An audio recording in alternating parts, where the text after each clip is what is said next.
Ustadz Ahwan, kemarin baru saja digelar sidang perdana terhadap Ustadz Abu Bakar Ba'asyir. Bagaimana pandangan Anda selaku Amir bin Niabah daripada Jamaah Ansarut Tauhid terhadap persidangan ini? Ya, sejak awal kita menilai bahwa kasus Ustadz Abu itu sangat dipaksakan ya. Karena melihat bukti-bukti yang dalam persidangan teman-teman yang lain itu nampak sekali bahwa Ustadz Abu itu sebetulnya sebenarnya tidak ada keterlibatan dengan mereka, karena program Jamaah Ansarut Tauhid sudah jelas, manhajnya jelas, dakwah wal jihad-jihadnya amar ma'ruf nahi mungkar. Adapun ada amaliyah atau kegiatan-kegiatan di luar program jihad itu tanggung jawab mereka sendiri-sendiri. Jadi selalu dikait-kaitkan, kan sudah berkali-kali Ustadz Abu selalu dikait-kaitkan dengan kasus-kasus seperti itu tidak terbukti. Nah, sekarang rekayasa mereka semakin nampak sekali. Gitu. Mengenai persidangan selanjutnya, apa yang dipersiapkan oleh JAT dalam menghadapi sidang berikutnya ini? Ya, kita tetap memberikan semangat support kepada Ustadz Abu supaya beliau tetap istiqomah ya, dan mungkin juga pihak-pihak lain kepada Ustadz Abu memberikan dukungan ya.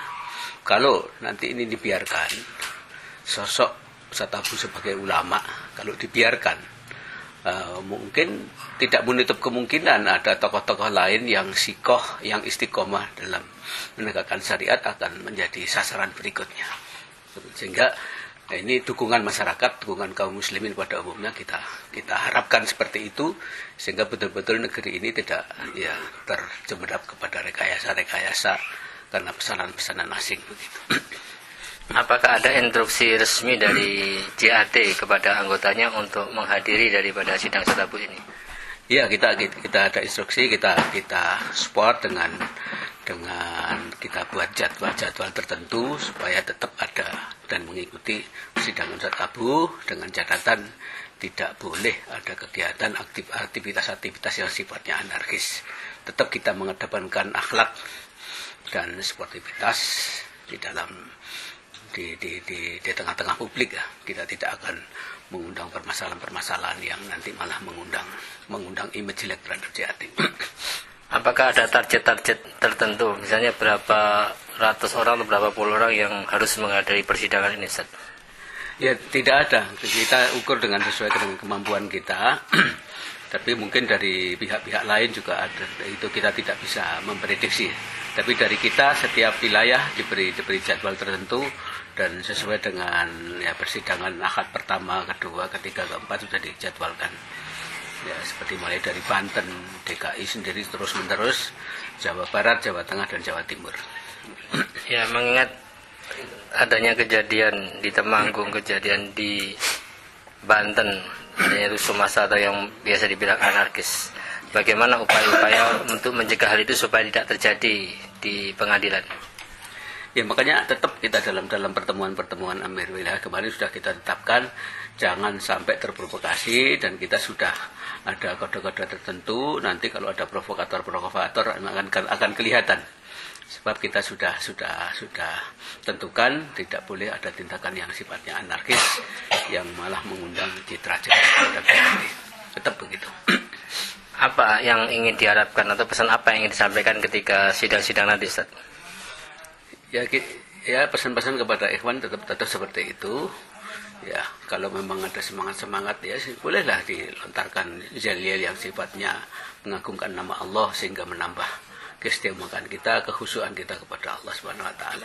Jangan sampai ada indikator-indikator provokasi yang nanti malah membuat situasi dan kondisi malah tidak benar. Kemudian apa pesan Ustaz kepada umat Islam, pada kaum muslimin menghadapi sidang Ustadz Abu ini dan dampaknya bagi umat, Ustaz? Ya, Ustadz Abu ini simbol ulama yang sikoh, yang istiqomah, yang betul-betul prihatin dengan kondisi umat Islam Indonesia ini.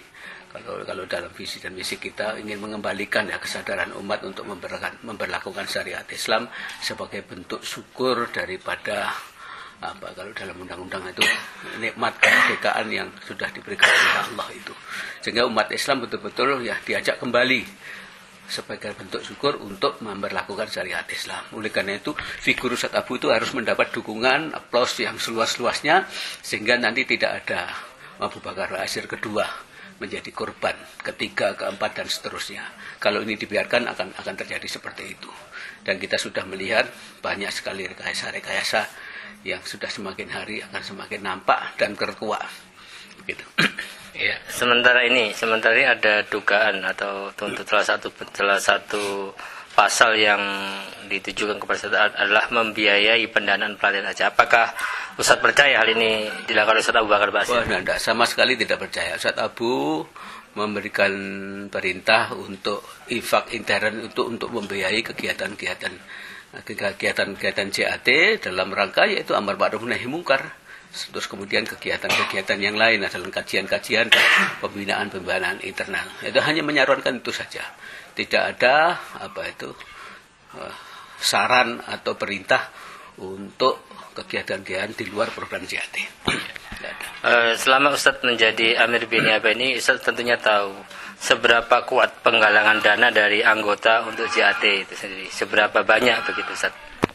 Ya, tidak terlalu banyak ya, karena memang anggota kita sendiri kita sudah mengetahui status sosial mereka sudah demikian ya, apa adanya, sehingga sifat perintah Ustadz Abu itu sifatnya hanya mendorong kesadaran untuk melatih disiplin. Jadi hanya kecil sekali, tidak terlalu banyak, tidak terlalu signifikan. Tapi juga mungkin ada yang memiliki kemampuan, juga Ustadz Abu mengupayakan supaya kita punya markas. Dan selama ini markas ini kontrak terus, sehingga bagaimana upaya maksimal mungkin kita bisa mendapatkan dana untuk membeli markas.